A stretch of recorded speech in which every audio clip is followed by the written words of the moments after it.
Hey guys, Chris here, and welcome to the brand new Range Rover, and what a car this is. But you may be thinking to yourselves, hey Chris, why the heck are you driving a diesel Range Rover when this is a pure EV channel?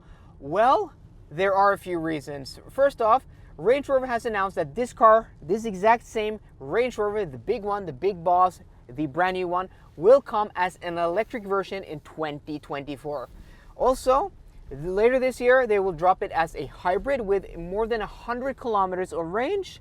And I don't know, electric hybrids may be interesting for a lot of you guys. So I'm just getting an early peak drive of this car as possible. That's why I'm driving this. And frankly, I've always personally wanted a Range Rover. I love Range Rovers.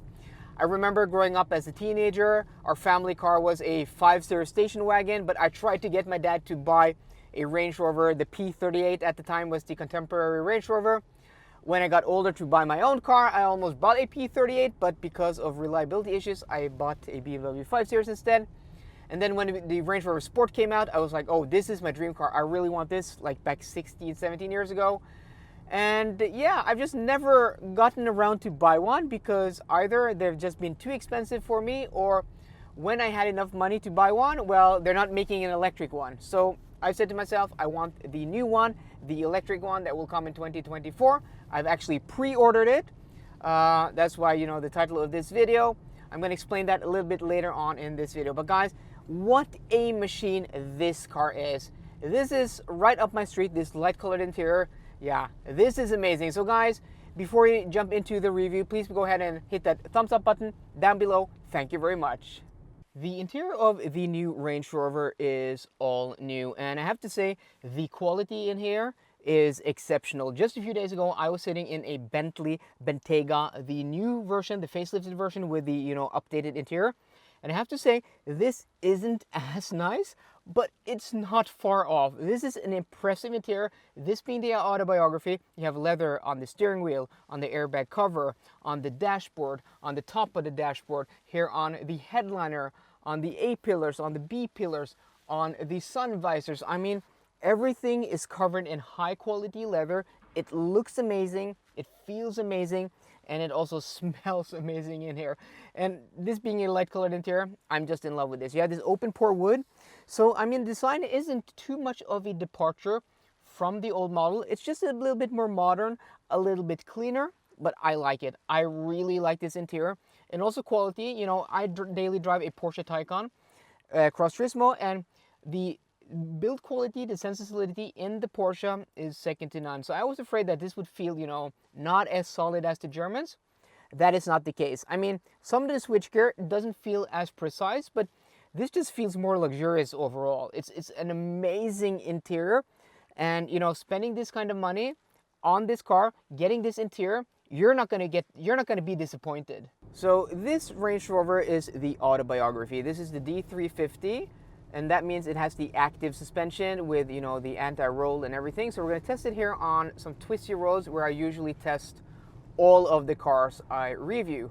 But before we get into this, you know, the curvy roads up here, I just have to say that this air suspension is so amazing. This car is on 22-inch wheels, but it just soaks up all of the bumps. It has really, you know, that floaty feel. But okay, let's go ahead and put this in some corners. And I mean, this is a heavy car. This is 2.5 tons. It's more than 5 meters wide and almost 2 meters tall. So it's not going to be sporty, but how flat it actually corners is actually quite impressive. We're doing, you know, the speed limit here, but I mean, doing the speed limit here, even in a normal car, can feel, you know, a little bit unwieldy and a bit fast. But this is impressive that this car is able to do corners. And again, this is by no means of the imagination a sporty car. This is a luxury car, and it does that very well. So over these potholes also, let's take a left here. This road here usually is a little bit bad.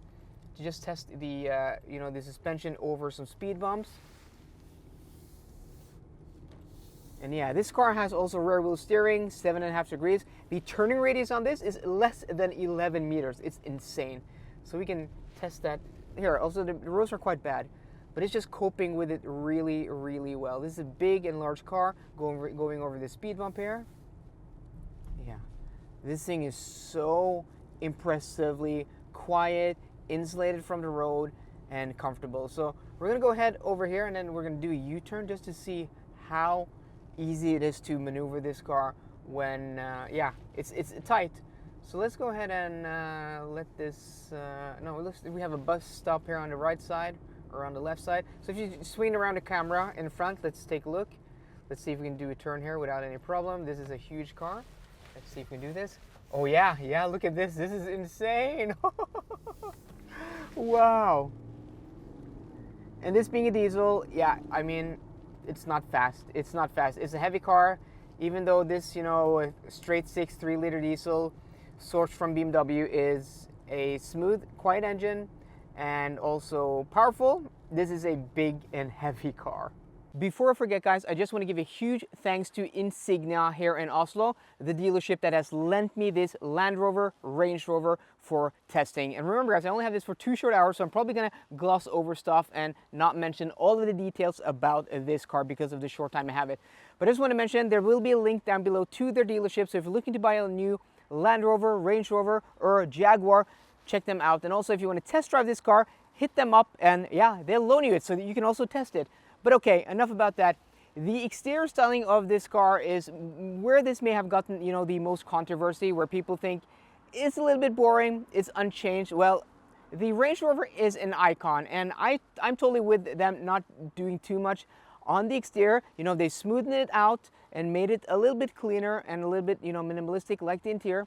I like it. I love the rear end, and I also like that iconic Land Rover front end also. I just think it looks exceptional, especially in real life. It's grown in size and it's just more imposing, but at the same time, it's more elegant and classier than something like a Bentley Bentayga or a Rolls-Royce Cullinan. It's not as opulent and in your face.